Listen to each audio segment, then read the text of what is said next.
density is less, so there is no calcium stored in the bones. And these babies have frog-leg position after birth or after 6 months of birth. But the normal babies, they don't have the frog-leg You'll get at position least after third, 6 second. months. And they have a reflex development, have less reflex development.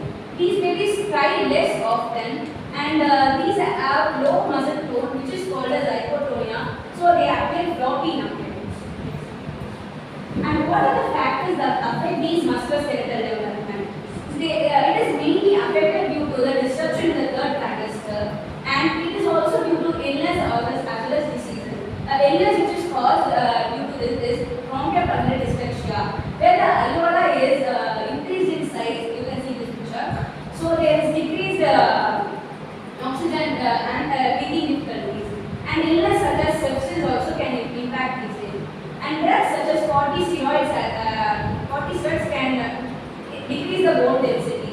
And intrauterine position. From this picture you can see this is the normal foot of the infant, and this is the infant who has lung foot, which is due to the intrauterine position. Because the uterine position is so small, due to that this disease occurs.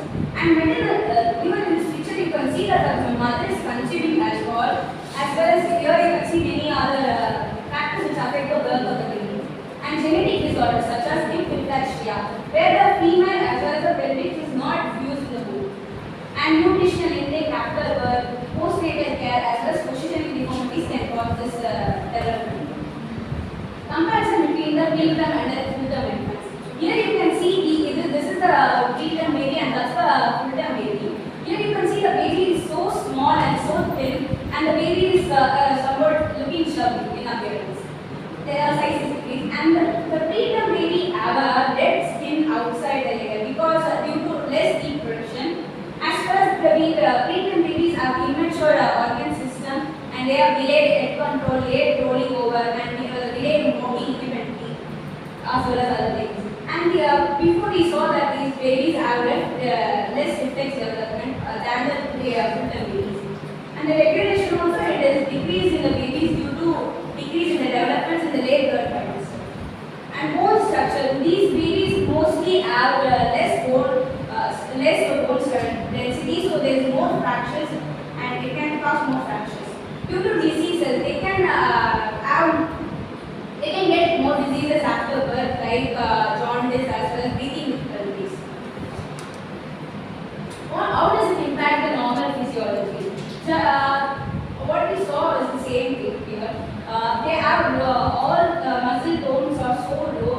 In this picture, you can see the baby has less muscle tone, therefore it is not able to sit properly and without the support. But the fullterm babies, they sit properly with the support. And they don't have cartilage, there is no rapid ossification, and they have more fractures due to less thickness. And mostly they have motor development in the first year, and which can cause many diseases like cerebral palsy. The clinical indication, cerebral palsy, is a non-progressive disorder which is caused by neurological and brain damage. In this baby, you can see that it is having neurological diseases as well as less muscle tone and muscle strength. And metabolic bone diseases. Metabolic bone diseases is where the cartilage skeleton is not rapidly ossified. And muscular alteration. In this two babies, you can see that the muscle is decreased. So there is a decrease. And thoracic, there the sternum is not. Their management and intervention. Many supports we can do like nutritional support and next. Conclusion.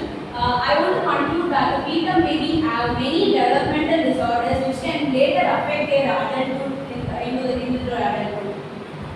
So we need to have many therapies which can decrease the pain number